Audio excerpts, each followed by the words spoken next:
आज हिंदुस्तान और अमेरिका के बीच में बहुत अहम समझौता हुआ है। BECA, basic exchange and cooperation agreement, यानी कि बुनियादी आदान प्रदान और एक दूसरे के बीच में तालमेल बिठाने वाला, एक दूसरे की हेल्प करने वाला एक एग्रीमेंट। तो ये बैका है क्या? क्या ये एक टैंक है, बम है, जहाज है, हेलीकॉप्टर है, सबमरीन है? ये बीमारी है क्या? इससे ऐसा क्या हो जाएगा जो ये कह रहे हैं कि बहुत ही ऐतिहासिक अग्रीमेंट है, गेम चेंजर है? इससे इसके बाद हिंदुस्तान और अमेरिका के बीच में जो डिफेंस की जो कॉपरेशन है वो बिल्कुल बदली हो जाएगी। तो ये ऐसी क्या चीज है इसके अंदर?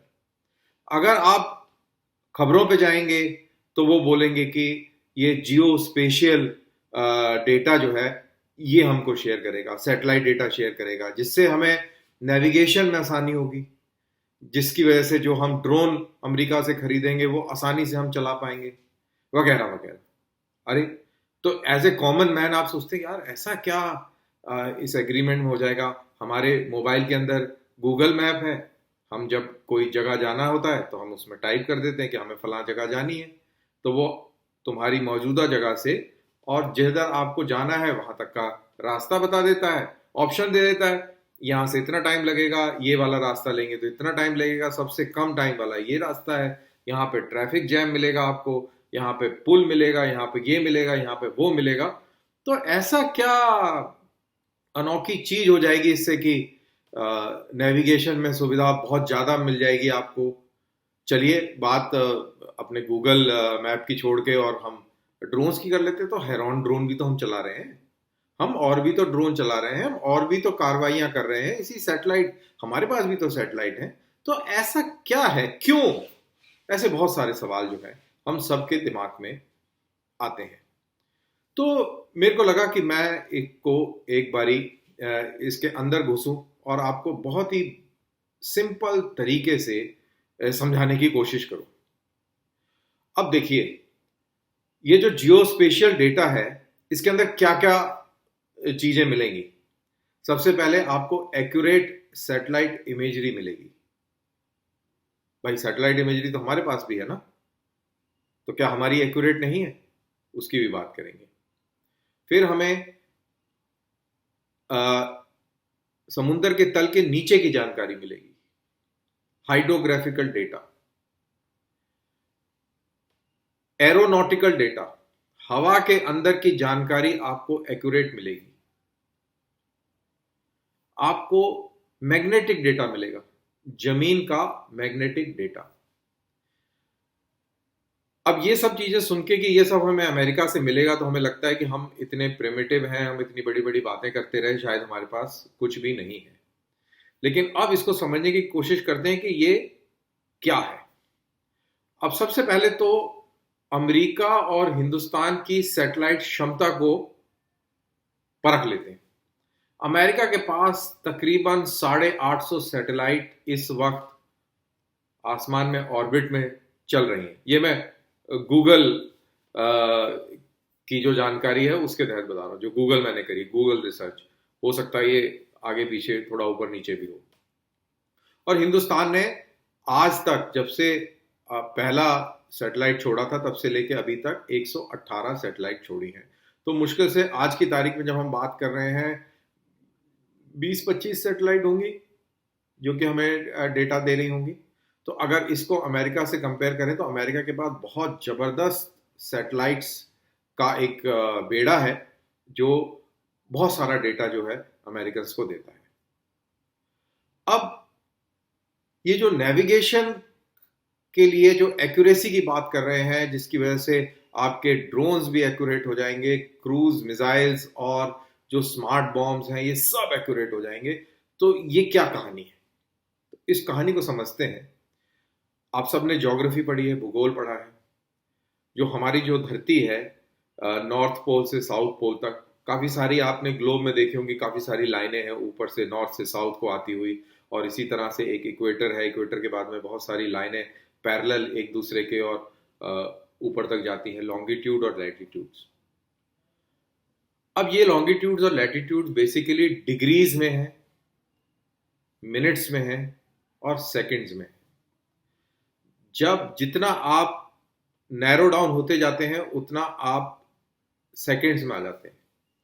अगर आप अपना एक प्रोटेक्टर लें, ज्योमेट्री का प्रोटेक्टर लें, और उसके अंदर 1 डिग्री यानी कि मान लो कि 90 डिग्री और 51 डिग्री, जो इसके बीच में जो गैप है, इसके अंदर 60 मिनट होते हैं और हर एक मिनट के बीच में 60 सेकंड होते हैं। लेकिन अगर आप धरती के पैमाने से उसको समझें तो 1 सेकंड से दूसरे सेकंड के बीच में अंतर 160 या कुछ ऐसे करके कुछ फीट का है। आप गूगल करें, एक्यूरेट मेजरमेंट आप देख सकते हैं। बेसिकली मोटा मोटी 100 फुट के आसपास का अंतर आता है। अब 100 फुट का अंतर 1 सेकंड के अंदर आता है। 1 सेकंड डिस्टेंस के फर्क पर आता है। 2 या 3 सेकंड डिस्टेंस का फर्क पड़ा तो आप समझ लीजिए कितना डिस्टेंस होगा। तो सैटेलाइट से आप इमेज तो खींच लेंगे, आपने इमेज खींच ली, लेकिन उसके ऊपर जो जो प्लॉटिंग है, जो उसके ऊपर जो ये ज्योमेट्रिक जो जो लाइनें खींचनी है, ये आप कितनी एक्यूरेसी से खींच पाते हैं, ये आपकी क्षमता बताता है। अब इसको ग्राउंड पे समझने की कोशिश करते हैं कि कैसे। फर्ज करो कि हमें पेंगोंग सो में फिंगर 4 के ऊपर जो चाइनीज एक हेडक्वार्टर है उसको उड़ाना है। उड़ाने के लिए हमने एक क्रूज मिसाइल जो है लॉन्च करी है। अब क्रूज मिसाइल जो है 1000 किलोमीटर दूर से आ रही है, उसको मालूम नहीं है कि कहाँ जाना है। उसको एक सैटेलाइट से डेटा प्रोवाइड किया जा रहा है, उसको रास्ता बताया जा रहा है क्रूज मिसाइल को कि यहाँ से जाना, यहाँ से जाना, इस पहाड़ी के ऊपर से उतरना, नीचे उतरना, वैली में जाना, और ऐसे करके उसको एक कांस्टेंट डेटा मिल रहा है। और उसी डेटे के हिसाब से वो जाके और उस हेडक्वार्टर पे अटैक करती है। हेडक्वार्टर सैटेलाइट इमेज से दिख रहा है कि ये हेडक्वार्टर है, लेकिन अब उसको गाइड करना है। अगर उस गाइडेंस में 1 से 2 सेकंड का, ये डिस्टेंस की बात कर रहा हूं, 2 सेकंड का भी फर्क हो जाए तो हेडक्वार्टर साइड में खड़ा रहेगा और क्रूज मिसाइल आपका कहीं जाके फट जाएगा। अब एक्यूरेसी की जब बात करें तो आप अपने गूगल मैप में जाइए। गूगल मैप में आप अपनी लोकेशन कई बार देखिए कि आपकी अपनी लोकेशन क्या दिखा रहा है। तो कई बार आप देखेंगे और ज्यादातर आप देखेंगे कि आपकी लोकेशन कम से कम 50-100 गज दाहिने बाएं होगी, बिल्कुल टू द पॉइंट एक्यूरेट शायद ही हो। और कितनी बार हम सब ने ये एहसास किया होगा, महसूस किया होगा कि गूगल में हमने प्लॉट की लोकेशन और हम वहां गए तो हम थोड़ा सा अलग चले गए या काफी भटक गए। तो इस प्रकार की चीजें, तो आप इमेजिन करिए जब हजारों किलोमीटर की बात हो रही हो नेविगेशन की, तो ये छोटी छोटी चीजें कितना बड़ा असर डालती हैं।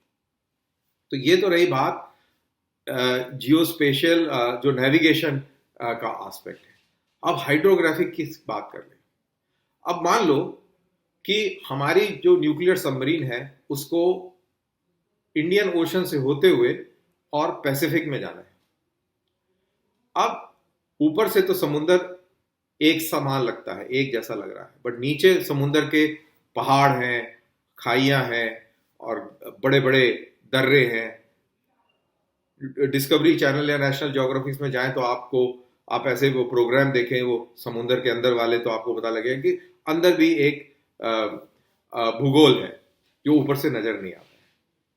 अब सबमरीन जब पानी के नीचे चलती है तो 10-5 मीटर नीचे चली गई तो वो P8 जैसे जहाज जो हैं, ऐसे रेडार्स हैं उसके अंदर, वो रेडार्स की जो तरंगे हैं वो पानी की सतह को चीर कर और नीचे कहाँ सबमरीन है उसको पिक करके और डेटा निकाल सकती हैं, उसकी एक्यूरेट प्लॉटिंग कर सकती हैं। लेकिन अगर आप यही 200-300 मीटर नीचे चले जाएं तो ये काम उतना मुश्किल हो जाता है, बल्कि कई मायनों में नामुमकिन भी हो जाता है। लेकिन सबमरीन को बार बार ऊपर आना पड़ता है, डीजल इलेक्ट्रिक सबमरीन को ऊपर आना पड़ता है सांस लेने के लिए, ऑक्सीजन लेने के लिए, तो ज्यादा देर वो अंदर नहीं रह सकती।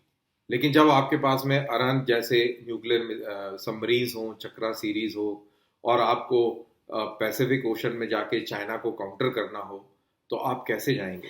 आप अपने बंदरगाह को छोड़ेंगे, समुद्र के नीचे डाइव कर जाएंगे, और आप डाइव हालत में, आप अंदाजे से बता रहा हूं कि आप ऑस्ट्रेलिया का चक्कर लगाते हुए एंटार्क्टिका के ऊपर से होते हुए आप पैसिफिक ओशन में घुस जाएंगे और सतह के नीचे ही रहेंगे, क्योंकि न्यूक्लियर सबमरीन की काबिलियत है कि वो बहुत लंबे समय तक समुद्र की सतह से नीचे रह सकती है।